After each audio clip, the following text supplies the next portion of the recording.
কীভাবে আপনারা পিক্সেল ল্যাবে পিএলপি তৈরি করবেন। আপনারা যারা এখনও এই পিক্সেল ল্যাবে পিএলপি তৈরি করতে পারেন না, তাদের জন্য আমাদের এই ভিডিওটি।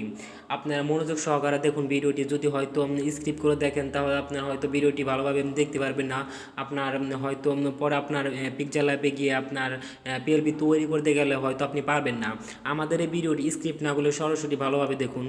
আমাদের ফার্স্ট যে পিক্সেল ল্যাবে ওপেন করবেন। পিক্সেল ল্যাব ওপেন করার পর তারপর আপনি যে কোনো একটা ফটো বা যে কোনো একটা এডিট করবেন। এডিট করার পর দেখুন আমি এটা এডিট করছি। এডিট করা হয় এটা কীভাবে আপনি পিএলপিতে সেভ করবেন। পিএলপিতে সেভ করবেন কীভাবে আপনাদের আমি এটা ভালোভাবে দেখে দিব। হয়তো আপনি ভালোভাবে বুঝতে পারবেন আমার এই ভিডিওটা দেখে।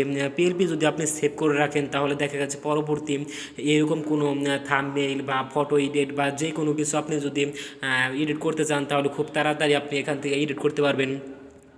পিএলপিটা আপনার অনেক দিন থাকবে। আপনার এই অ্যাপসটা আপনি যদি আনইনস্টল করে দেন তাহলে হয়তো আপনার এই পিএলপিগুলো থাকবে না। আনইনস্টল করার আগ পর্যন্ত আপনার এই পিএলপিগুলো আপনার সেটে থেকে যাবে। দেখুন আমাদের তারপরে একটা অপশন রয়েছে, দেখুন আমি আপনাদের দেখিয়ে দিচ্ছি।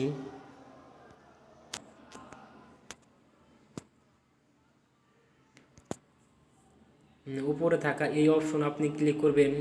দেখুন এই অপশনে ক্লিক করবেন। এই অপশনে ক্লিক করার পর যে ইন্টারফেসটা আসবে আপনি ভালো করে লক্ষ্য করুন। তারপর যে সেভ অ্যাজ প্রজেক্ট, দেখুন আমাদের একটা অপশন আছে জায়গায় সেভ অ্যাজ প্রজেক্ট। আপনি সেভ অ্যাজ প্রজেক্টে ক্লিক করবেন।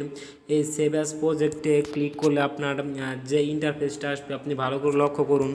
এই সেভ অ্যাজ প্রজেক্ট আসলে দেওয়ার পর দেখবেন আপনার এই পিএলপিটা সেভ হয়ে গেছে। এখন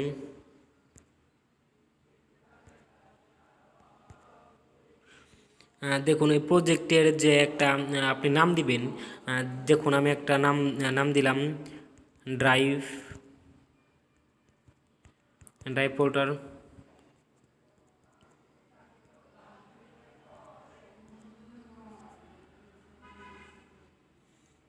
দেখুন এটা আমার কেটে গেছে। এখন আমি আবার প্রজেক্টে একটা নাম দিব ড্রাইভ ফোল্ডার বা গুগল ড্রাইভ।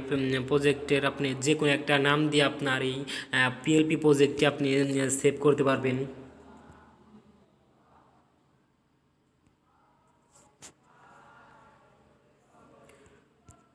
আমি একটা নাম দিয়ে দেই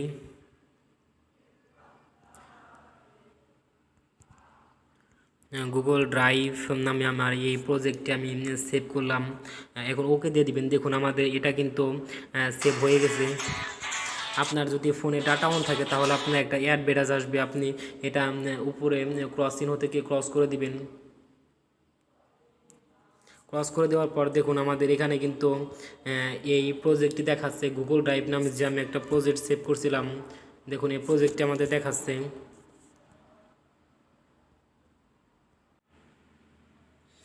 দেখুন এই গুগল ড্রাইভ দিয়ে যে আমি ওই প্রজেক্টটা সেভ করলাম এটা কিন্তু আমার সেভ হয়ে গেছে।